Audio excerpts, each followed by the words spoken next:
Betul, seorang suami sudah punya istri, dia sudah punya tanggung jawab. Tapi suami yang baik adalah yang memberikan dukungan yang maksimal kepada istrinya agar dia berbuat baik kepada orang tuanya. Dan istri yang baik senantiasa mendukung suaminya untuk terus melakukan kebaikan kepada kedua orang tuanya.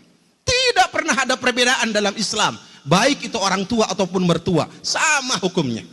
Ketika kita berbuat baik kepada mertua, kita berbuat baik kepada kedua orang tua. Begitu kita maksiat berbuat dosa kepada mertua kita, sama seperti kita berbuat durhaka kepada orang tua kita. Mahkul barakah, akan dicabut keberkahan kalau orang tua kita pernah meneteskan air mata karena tingkah laku kita. Betul, kita sudah punya istri, jangan pernah istri menghalangi kita berbuat baik kepada kedua orang tua. Seorang ulama mengatakan, jika orang tua seseorang meninggal dunia, setengah berkah hidupnya dicabut Allah. Setengah berkah hidupnya dicabut Allah. Kenapa setengah berkah hidup dicabut Allah?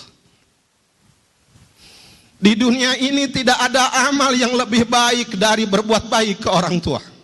Mungkin hadirin sedang Jumat pernah membaca satu hadis dari Rasulullah. Bagaimana seorang sahabat dari Yaman datang ke Madinah berjalan kaki dia. Akan ikut berjihad bersama Rasulullah, berperang bersama Rasulullah. Rasulullah mengatakan, kamu punya dua orang tua, punya, pulang kamu, pulang, berbuat baiklah kepada kedua orang tua kamu. Jihad, berperang, mati syahid, itu di bawah kita berbuat baik kepada kedua orang tua kita. Kita punya harta, kadang-kadang orang tua kita lemah dalam ekonomi. Kita bisa anak kita sekolahkan tinggi-tinggi, tapi orang tua kita kekurangan. Anak yang soleh adalah anak yang senantiasa memperhatikan orang tua. Lebihkan perhatian kita kepada orang tua kita.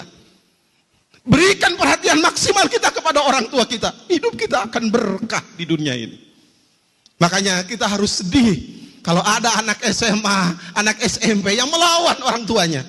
Negara bangsa kita tidak akan pernah berkah kalau ada anak yang durhaka kepada orang tuanya. Saya pernah ceramah di salah satu SMA dan saya tanyakan pada seluruh anak SMA yang hadir saat itu, siapa di antara Ananda yang belum pernah berbohong kepada orang tua? Semua anak, tidak ada yang mengacungkan tangan. Berarti semua anak pernah berbohong kepada orang tua. Nangis hati saya. Jangan-jangan anak kita juga pernah berbohong kepada kita. Orang tua segala-galanya buat kita. Kenapa berkah seseorang dicabut? Setengahnya kata seorang ulama, ketika orang tuanya meninggal dunia, tidak ada orang yang tiap hari mendoakan anak dengan ikhlas selain orang tua. Tidak ada orang yang simpati kepada anak tiap hari selain orang tua. Tidak ada orang yang simpati kepada anak selain orang tua. Anak sakit, orang tua tambah sakit. Anak sedih, orang tua tambah sedih. Anak sukses, orang tua kadang-kadang tidak bisa menikmati kesuksesan anak. Dia hantarkan anak sampai sukses kuliah. Kemudian orang tua pun berpikir, bagaimana anak saya cari kerja. Begitu anak kerja, anak lupa sama orang tuanya, ingin segera menikah. Dan dengan bangga dan bahagia, orang tua mengantarkan anaknya menikah. Ketika anak punya cucu, orang tua bahagia lagi dengan cucu yang dilahirkan dari anaknya. Luar biasa. Wajar kalau ada orang mengatakan, tak akan pernah kita bisa untuk membalas orang tua kita. Dan Rasulullah mengatakan itu. Nggak pernah kita akan bisa membalas kedua jasa orang tua kita. Hidup kita ingin berkah, jangan pernah kita lupa berbuat baik kepada orang tua. Hidup kita ingin bahagia, jangan pernah di bangsa dan negara ini ada anak yang durhaka kepada orang tuanya. Mari kita bimbing adik-adik kita dan kita bimbing diri kita agar patuh kepada orang tua kita dengan sebaik-baiknya.